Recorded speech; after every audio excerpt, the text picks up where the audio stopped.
네, 월요일은 경제합시다 코너가 있는 날이죠. 최경영의 최강시사 서강대학교 경제대학원 김용익 교수와 함께하겠습니다. 안녕하세요, 교수님. 네, 안녕하십니까. 예, 오늘은 모두가 다 관심이 있는 서울 집값, 전셋값 관련해서 서울 집값과 전셋값이 과거에 뭐 한 80%, 70% 좀 넘게 그 갭이 형성돼서 10억이었으면 뭐 7억, 8억 이 정도는 됐었던 때도 있었던 것 같은데 지금은 확 또 벌어진 것 같습니다.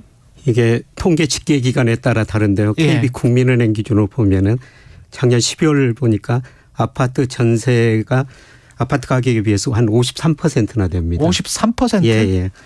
그래서 지난 12월 보니까 서울 아파트 줄 서놓으면요. 가운데 아파트 가격이 10억 4천만 원인데요. 10억 4천만 원. 예, 전세 가격은 5억 6천만 원. 예. 약 53% 좀 넘죠. 지금 중간값을 말씀하시는 거죠? 예, 그렇습니다. 가운데 줄 서놓으면? 예, 가운데 줄 서놓으면. 평균이 아닙니다. 예, 그렇습니다. 그런데 이게 말씀하신 것처럼 2016년 6월 달에 한 75%까지 갔었어요. 예. 그런데 지금보다도 낮은 때도 있었습니다. 그렇죠. 예. 2009년 1월 달이었는데요. 이때 38%였어요. 2009년 1월에. 예. 그냥 금융위기 이후네요. 예. 예. 그때 무슨 일이 있었냐면은 뭐 건설경이 전반적으로 안 좋았고요. 예. 그때 2009년 3월 달에 미분양 주택이 16만 6천 가구나 됐었어요. 아, 16만 6천 가구나. 기억납니다. 예, 기억나요. 그때 그 수도권 일대 미분양 아파트들 취재를 했었어요. 예. 그때 저도 좋은 아파트에서 좋은 조건으로 월세 산 적이 있었습니다만은. 그 미분양된 거를 막 그렇게 줬잖아요. 예, 그랬었습니다. 예, 지금 미분양이 작년 11월 기준으로 5만 8천 가구. 5만 8천 가구. 12월에 한 6만 가구가 좀 넘었을 거로 추정이 됩니다만은. 그때가 한 16만 가구였다. 16만 가구가 넘었으니까. 최악이었을 때. 예, 그때 전세 가격, 이 아파트 가격의 한 38%였어요. 지금보다도 그때가 더 낮았습니다. 지금은 53%. 예, 그렇습니다. 왜 이렇게 됩니까? 경기 침체가 올 것 같다라는 그런 조짐이 보이면 왜 이렇게 금리도 올라가고 왜 금리 때문입니까? 어떻게 돼? 이렇게 아파트 가격보다 전세 가격이 더 많이 떨어진 거는 한 4가지 이유 정도로 살펴볼 수가 있는데요. 첫 번째 앞서 말씀드린 것처럼 지금 미분양 주택이 많이 늘어나고 있다. 미분양이 늘어나고 그래서 있다. 전세라도 내줘야 된다. 이런 형태이고요. 그다음에 구조적인 문제가 2가지 있는 것 같습니다. 우리 가계 자산 중에서 부동산 비중이 너무 높거든요. 그거는 원래부터 그랬던 거였고. 그렇죠? 작년 3월 기준으로 우리 가구가 가지고 있는 평균 자산이 5억 5천만 원 정도 되는데요. 이 중에 부동산이 4억. 그다음에 전월세 보증금이 4천만 원, 약 80%를 차지하고 있어요. 그래서 이게 너무 높다. 이게 너무 높으니까 이거 가지고 할 수 있는 게 작아거나 아니면은 전세를 줘서 그걸 가지고 목돈을 활용하거나 이 2가지 방법밖에 없는 거네. 유주택자 입장에서 봤을 때. 예, 그렇습니다. 그리고 구조적으로 전월세 이렇게 비중 보면은 전세 비중이 계속 낮아지고 월세 비중이 늘어나거든요. 사실 그렇죠. 우리나라만 세계에서 전세 제도가 있다. 그렇죠. 이런 이야기가 나오는데요. 비중을 보면 2020년에 서울 부동산 정보광장 통계입니다만은 전세 비중이 68.6%, 월세 비중이 31.4%였어요. 그런데 작년에 보니까 전세 비중은 68.6에서 57.5%로 떨어졌고요. 월세 비중은 31.4%에서 42.5%로 올라갔습니다. 42%로? 예. 그래서 계속 월세가 늘어나고 전세 제도가 점차 줄어드는 이런 경향이 나타나고 있습니다. 특히 대도시 수도권에서는 이 경향이 강한 것 같은데. 특히 서울이 더 강한 것 같습니다. 이게 그럴 수밖에 없는 게 시장의 주체들이 합리적으로 지금 선택을 하는 걸 거란 말이죠. 그렇죠. 왜 이런 선택을 하는 걸까요? 금리 때문에도 그런 것 금리 같아요. 때문에. 그래서 우리나라가 전세 대출 자금이 작년 9월 통계까지 나왔는데요. 약 172조 원이더라고요. 172조 원. 엄청납니다. 전세 대출. 그래서 이자가 많이 올라버렸죠. 예를 들어서 가계대출 금리가 2020년 12월 달에 2.79%였는데요.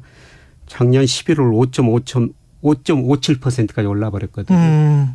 이게 평균 금리니까 실제는 더 부담이 높아졌죠. 그렇죠. 그래서 전세자금 대출 금리도 이렇게 높아져 버리니까 결국 금리 부담도 뒤따랐던 것 같습니다. 그러니까 전세로 들어갈 바에야 차라리 뭐 월세로 들어가는 게 매 한 가지다. 예, 그리고 또 금리가 높으니까 예. 그 돈 가지고 또 은행에다가 예금하고 예. 다른 데다 또 활용할 수도 있다는 겁니다. 그렇죠. 예. 게다가 이제 유주택자들 입장에서는 세를 주는 사람들 입장에서는 이미 뭐 한 8억, 9억의 전세를 받았는데 예. 그걸 가지고 투자를 했을 거란 말이죠. 예. 가만 안 놔두고. 그러면 예.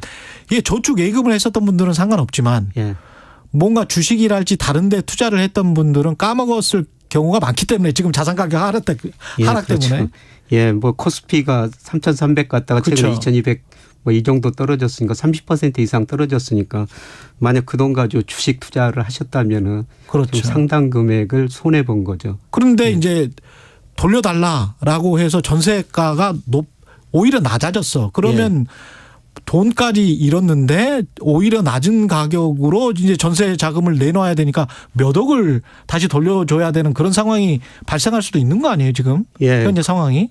예, 그래서 전세를 내준 분들이 지금 전세 가격이 떨어지니까 여러 가지로 힘들죠. 그렇죠. 그래서 최근에 여러 가지 뭐 제조들이 다양한 아이디어들이 나오는데요. 예. 그 역월세라는 것도 나오더라고요. 역월세는 뭡니까? 역월세라는 것은 예. 집 주인이 저 전세 사는 사람한테 돈을 주는 겁니다. 예를 들어서 전세 가격이 5억에서 4억으로 떨어졌다면은 그 1억만큼 내가 돌려줄게. 네, 은행 이자 해서요. 예. 뭐 1년에 40만 원, 50만 원. 그렇죠. 오히려 1억이 지금 저 서울 같은 경우에 40만 원 정도로 치더라고요. 예, 금리 그렇습니다. 때문에. 예. 예. 그래서 이런 역월세 뭐 역월세 제도 같은 것도 나타나고 있다고 그러고요. 그러네요. 그러니까 예. 1억을 못 돌려주면 예. 40만 원을 오히려 집주인이 예. 전세 세입자에게 돌려주는. 예, 그래서 돌려주는. 계속 좀 살아라. 예, 그렇습니다. 뭐 이런 방식 그럴 수밖에 없네. 1억을 내줄 수 있는 여력이 없으니까. 여력이 없으면. 예. 예. 이런 역월세 제도 생기고요. 예, 그다음에 과거에는 그 집주인이 예. 전세 들어온 사람들을 과연 저 집을 잘 뭐 유지할 수 있을 것인가 이런 거를 관심을 가졌는데 예. 오히려 지금 거꾸로 되고 있다는 겁니다. 오히려 전세 들어온 사람이 집주인을 면접한다는 겁니다.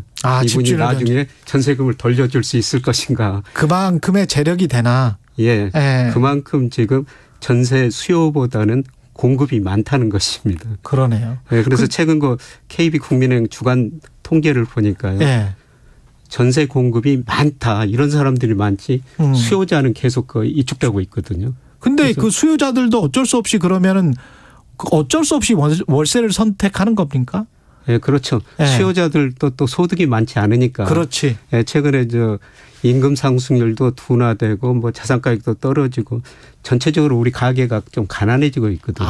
수요자들도 가난해지고 있다. 예, 그래서 전세금을 한 번에 줄 돈이 없으니까 수요자들도 전세보다는 월세를 선호하고. 예, 그동안 이제 전세 내주신 분들은 계속 전세금을 받아야 되지 않습니까? 그래서 월세는 약간 상승을 하고 전세는 가격이 떨어지고 그런 현상이 나타나는 것 같더라고요. 예, 그래서 최근에 보면 월세는 계속 오르고 있어요. 아. 월세는 작년 12월 보니까 전년 동기 대비 한 6% 올랐거든요. 예. 물론 최근에 들어와서 조금씩 그 증가율은 낮아지고 있는데 아직까지 월세는 수요가 있으니까 계속 오르고 있습니다.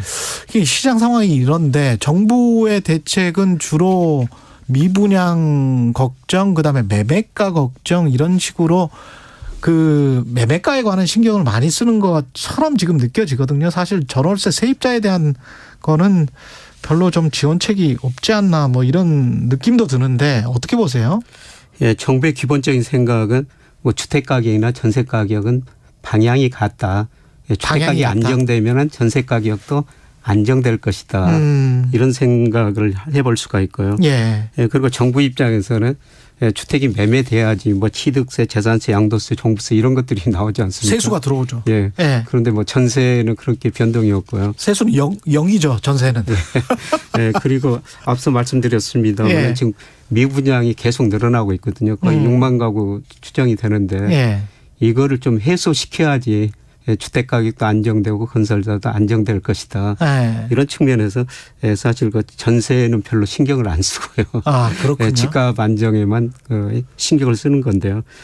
그런데 늘 말씀드립니다만 사실 집값이 그동안 가대평가됐기 때문에 정부에서는 연착륙을 유도하고 있습니다만 사실 뭐 일부 지역에서 큰 폭으로 하락하고 있지 않습니까? 예. 뭐 경착륙 우려가 높아지니까 뭐 주택 가격 여기 안정에도다만 좀 신경을 쓰는 것 같습니다. 근데 이렇게 지금 상황, 시장 상황 아까 뭐 53% 정도라고 했고요. 매매가와 전세가의 갭이 예.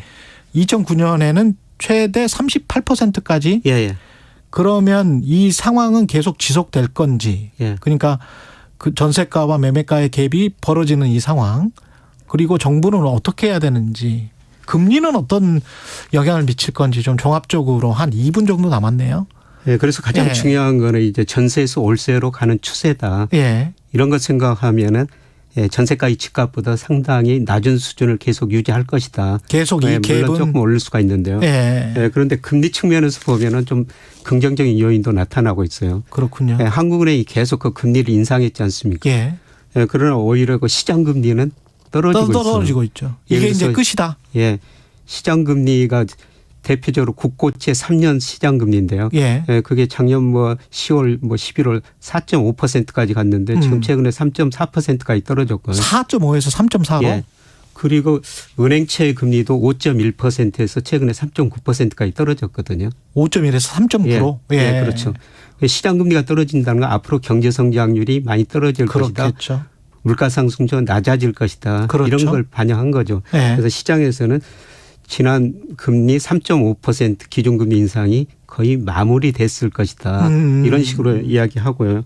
그래서 시장 금리가 이렇게 떨어지다 보고 지금 은행 예금 금리도 지금 많이 떨어지고 있거든요. 예. 얼마 전까지 제가 은행에다 5% 예금 금리 들었는데 최근 보니까 거의 다 뭐 4% 안팎이고 3% 후반으로 떨어지고 있거든요. 예. 예, 그러면 은행채도 수익률도 떨어지고 그다음에 은행 예금 금리도 떨어지니까 은행에서 조달 비용이 낮아지거든요. 그렇죠. 예, 그래서 코픽스라고 은행 그렇죠. 자금 조달 비용 지수 예. 오늘 발표가 됩니다. 예, 그런데 작년 12월보다 좀 낮아졌을 것 같아요. 아, 그래요? 예. 예, 그렇게 되면 아마도 대출 금리는 예, 서서히 이거 떨어질 것 같습니다. 예. 예, 그렇게 되면은 숨통이 좀 트이네. 숨통은 좀 트일 것 같습니다. 기업들도 그렇고 가게도 그렇고 예. 전세입자도 그렇고 지금 유주택자 중에서 현금 흐름이 잘 안 돌아서 굉장히 힘들어하시는 분들도 그렇고요. 예. 예. 조금씩 좀 그렇게 됐으면 좋겠습니다. 예.